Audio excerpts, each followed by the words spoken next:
পহেলা বৈশাখের শোভাযাত্রায় এবার সব জাতি গোষ্ঠীর অংশগ্রহণ থাকবে, তবে মঙ্গল শোভাযাত্রার নাম পরিবর্তন হবে কিনা সেই সিদ্ধান্ত হবে আগামীকাল সোমবার।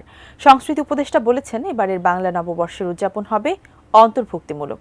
রোববার সচিবালয়ে এক আন্তঃমন্ত্রণালয় সভা শেষে এসব কথা জানেন সংস্কৃতি উপদেষ্টা মোস্তফা সরওয়ার ফারুকী। আরিফ জামালের রিপোর্টে বিস্তারিত।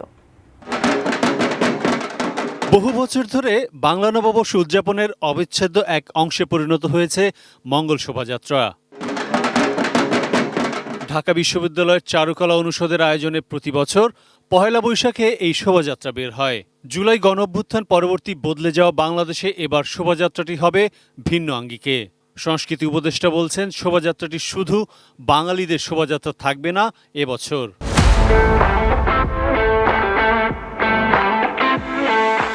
এবারের শোভাযাত্রা যেটা চারুকলা থেকে বের হবে, সেখানে আপনারা সত্যিকার অর্থে নতুন জিনিস দেখবেন, মানে ভিজুয়ালি আপনাদের চোখেই পরিবর্তন দেখতে পাবেন অনেক। সেটা এখন আমরা ডিটেল না বলছি, ইটস এ টিজার। যারা অংশগ্রহণ করবেন তারা প্রত্যেকে নিজেরাই নিজেদের চোখে দেখতে পাবেন যে পরিবর্তনগুলো কীভাবে ঘটছে। তবে আসলেই নতুন কিছু দেখবেন, নতুন রং দেখবেন, নতুন গন্ধ পাবেন, নতুন সুর পাবেন। সংস্কৃতি উপদেষ্টা বলেন, মঙ্গল শোভাযাত্রার নাম আগে ছিল আনন্দ শোভাযাত্রা। এবার নতুন নামে শোভাযাত্রা হবে কিনা সে বিষয়ে সিদ্ধান্ত হবে সোমবার ঢাকা বিশ্ববিদ্যালয়ে আলাদা একটি বৈঠকে। এটা কিন্তু মঙ্গল শোভাযাত্রা নামে শুরু হয়নি, আপনি জানেন নিশ্চয়ই। এটার নাম ছিল আনন্দ শোভাযাত্রা, সেখান থেকে হয়েছে মঙ্গল শোভাযাত্রা, রাইট? যে নাম একবার পরিবর্তিত হয়েছে, যদি সবাই সর্বসম্মত হয় তাহলে আবার পরিবর্তন হতে পারে, আবার যদি সবাই সম্মত হয় পরিবর্তন নাও হতে পারে। এই শোভাযাত্রা বাঙালি, চাকমা, মারমা, গারো প্রত্যেকের।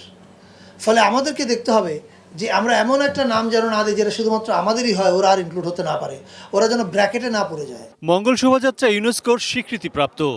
নতুন রূপে বা নামে এবারের শোভাযাত্রার আয়োজন কোনো নেতিবাচক প্রভাব ফেলবে না মনে করেন সংস্কৃতি উপদেষ্টা। ইউনেস্কো এই শোভাযাত্রাকে স্বীকৃতি দিয়েছে এবং ইউনেস্কো আগামীবার জানবে এই শোভাযাত্রা আরও বড় হয়েছে, আরও ইনক্লুসিভ হয়েছে। সো ইউনেস্কো এটাতে খুশি হওয়ার কারণ হবে, আপত্তি করার কোনো কারণ নেই। কারণ আমরা বরং এতদিন আমাদের দেশের অনেকগুলো জাতিগোষ্ঠীকে মাইনাস করে এসেছিলাম, আমরা এটাকে সংশোধন করছি।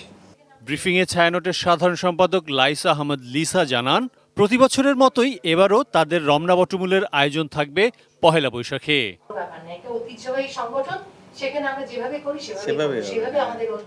আরিফ জামাল, এটি নিউজ, ঢাকা।